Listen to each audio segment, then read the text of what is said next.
बच्चों, आज हम लोग अपना एक नया पाठ पढ़ेंगे जिसका शीर्षक है पंच परमेश्वर।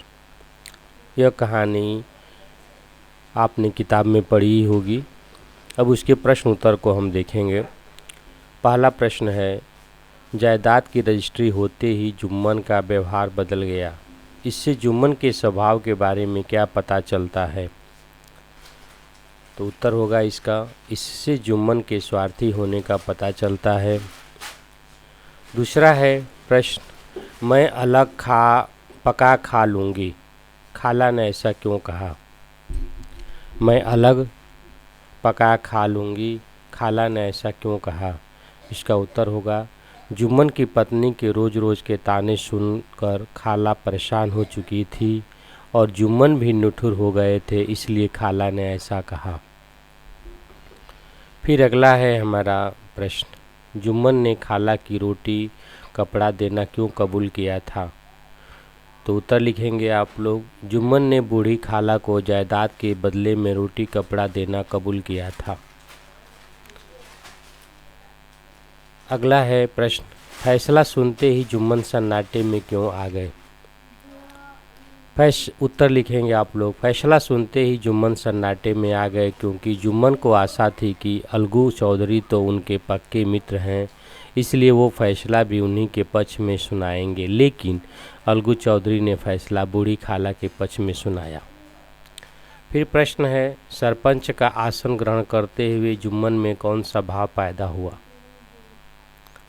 फिर इसका उत्तर होगा यहाँ पर, सरपंच का आसन ग्रहण करते ही जुम्मन में अपनी जिम्मेदारी का भाव पैदा हुआ और उन्होंने सत्य से तनिक भी विचलित न होने का विचार किया।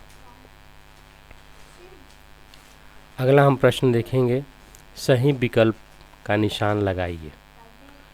जुम्मन का मित्र होते हुए भी पंचायत में अलगू ने उनके खिलाफ फैसला दिया क्योंकि?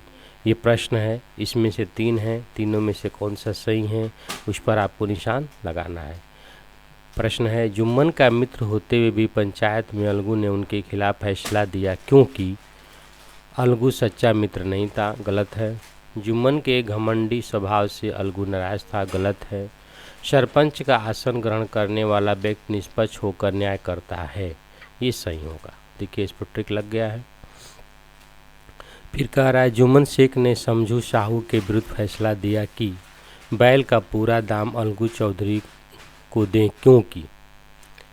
प्रश्न है हमारा, जुम्मन शेख ने समझू साहू के विरुद्ध फैसला दिया कि बैल का पूरा दाम अलगू चौधरी को दे क्योंकि?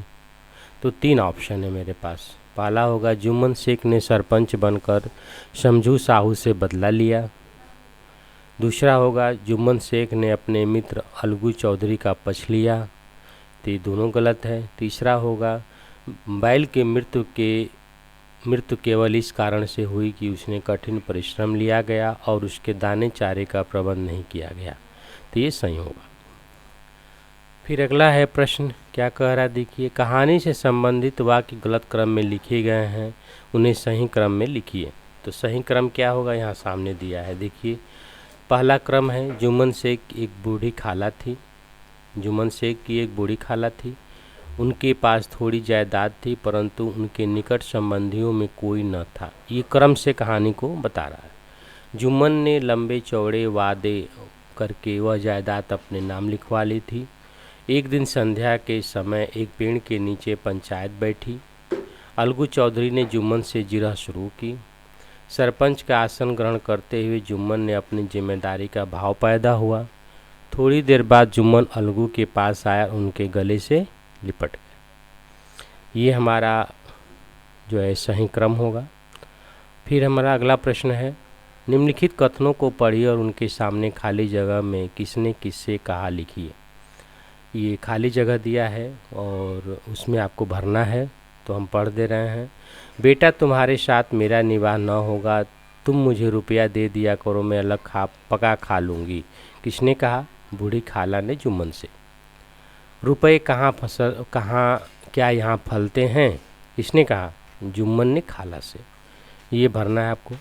शेख जुम्मन, हम तुम्हारे पुराने दोस्त हैं, मगर इस समय तुम और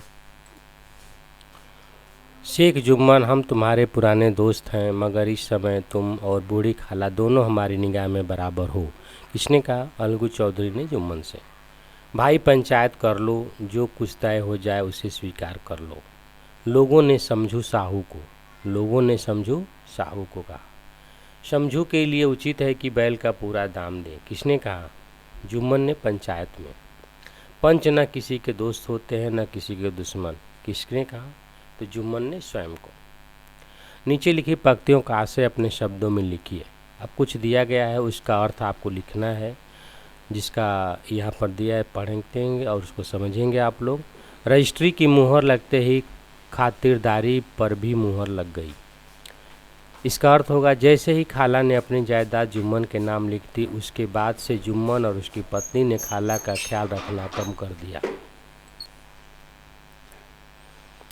फिर अगला है, शेख जुम्मन हम तुम पुराने दोस्त हैं, मगर इस समय तुम और बूढ़ी दोनों हमारी निगाह में बराबर हो। इसका अर्थ होगा अलगू चौधरी ने जुम्मन से यहाँ पर हम लोग थे। रजिस्ट्री की मुहर लगते ही खातिरदारी पर भी मुहर लग गई। इसका अर्थ होता है जैसे ही खाला ने अपनी जायदाद जुम्मन के नाम लिख दी, उसके बाद से जुम्मन और उसकी पत्नी ने खाला का ख्याल रखना कम कर दिया। कुछ दिनों तक और यूं ही रोध होकर काम चलता रहा। इसका अर्थ क्या है? कुछ समय तक खाला ने जुम्मन की पत्नी की कड़वी बातें सुनी और बर्दाश्त किया। फिर है, जुम्मन ने दृष्टा के साथ उत्तर दिया, रुपए क्या यहाँ फलते हैं? इसका अर्थ होगा जुम्मन ने ढिठाई के साथ खाला को पैसे देने से साफ मना कर दिया।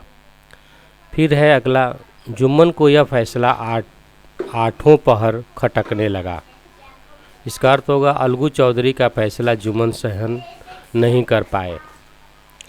अगला है, मैं इस समय न्याय के सर्वोच्च आसन पर बैठा हूँ, सत्य से जौ भर भी टलना मेरे लिए उचित नहीं है। इसका अर्थ होगा जब व्यक्ति न्याय के लिए बैठता है तो उसमें जिम्मेदारी का भाव आ जाता है, इसलिए वह सदैव सत्य का साथ देता है।